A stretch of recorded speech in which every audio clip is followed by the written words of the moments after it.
Hi, good morning everybody and welcome to my moment of reflection. This week we're talking about decisions. So I've been doing these moments of reflection for about 5 years now. I was in a bad place 5 years ago and I found that it's a really lovely photograph or a quote, something just make me sort of sit back actually and realise just actually what I did have and how lucky I was in my life. Please like and share as we go through, and if there's somebody you think would really benefit from my moment of reflection, then please do forward it on them. If I can help them any way I can, that would be fantastic. So the quote for this week is, "I'm not a product of my circumstances, I'm a product of my decisions." And the way I see it, there's three types of decision. First, you've got a logical decision. A logical decision is that one where you think about the end in mind, you think about what you want to achieve right at the end of that decision-making process. Then you look at all the factors that are going to influence that decision. Think about how they're going to influence your route to that decision. Then you think about all the courses open to you, look at all the pros and cons of everything that you could do, and out of that you make a decision, you make an informed choice. And that's great in many ways. It's a very quite tortuous process, can be quite long, but if you have a very complex argument, then probably that's the right process to use. So particularly you'll be using that probably at work or very complex things. But it doesn't really come from the heart. And so I don't think that's always the right decision-making process to use. Now, we use it a lot in the army, as you can imagine. We did it to death in the army. And so I got very, very used to doing things that way. And working with engineers is a very engineering type decision-making process. And that's fine in its place. But there's other types of decision-making processes as well, which I wanted to talk about. So the other one is one where you actually make no decision at all. And you let other people decide for you. And I see this an awful lot. I see so many people who they're not quite sure what to do, so they let somebody else decide for them. So they end up going down a particular road, and they're not quite sure it's right for them, but they haven't quite made a decision to get out of it, and so they stick with it a bit longer, and they go further down the road, and realise actually it's not quite what they wanted, but the longer they don't make a decision, the further down the road they go, and the harder it is to get out of it. And it happens to an awful lot of people. They get to the point where they'd have no idea what to do because they can't see a way out. And it's not been a deliberate decision to go down that road, it's just been they've put off making the decision, and therefore the longer they've put it off, the harder it's got to make the big decision to come back out of it in whatever way, shape that might be, whether it's a job or it's a relationship or anything like that. And the third type of decision is the intuitive decision. It's much more emotional, it's much more comes from the heart. And I want to tell you a little story because I think this illustrates the point quite well.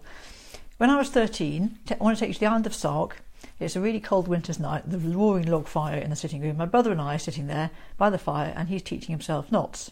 My father had bought a yacht the previous summer. We've been sailing around the Brittany coast, and so he decided to teach himself some knots.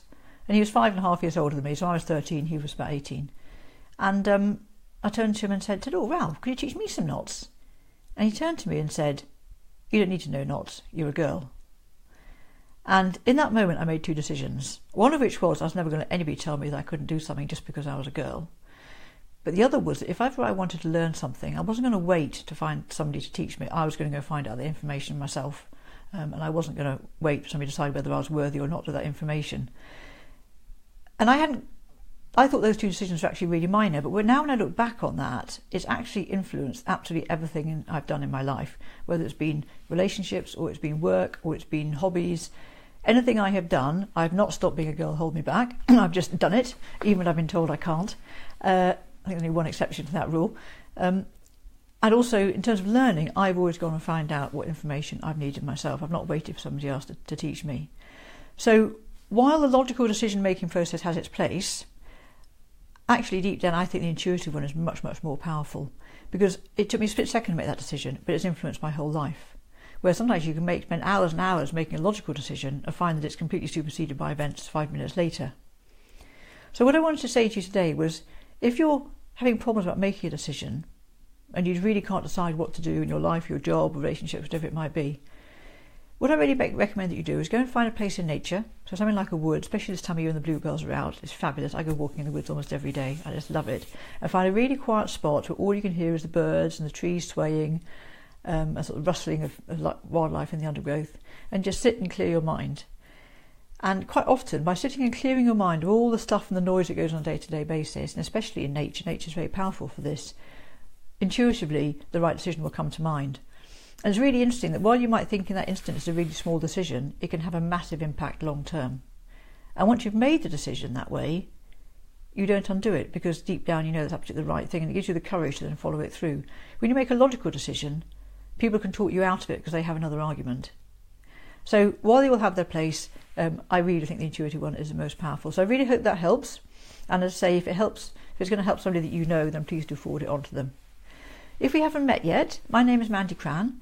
People come to me when they realise that they need to make changes in their life if they want to have better health and quality family time in the years ahead. If that connects with you, then please send me a friend request on Facebook, and hopefully I can get to know you better. Perhaps you'd like to get more of these tips. I also do healthy tips every week. So if you'd like to join my mailing list, then please go to Facebook, my Facebook page, the Buzz Group Be More, and just click subscribe. So that's it for this week. Join me again at 10 o'clock next week when I'll be live on Facebook, and I'm going to be talking about May Day, because of course it's nearly the 1st of May, and May Day has lots of very powerful associations with it. So I hope you find that of interest, and have a great week.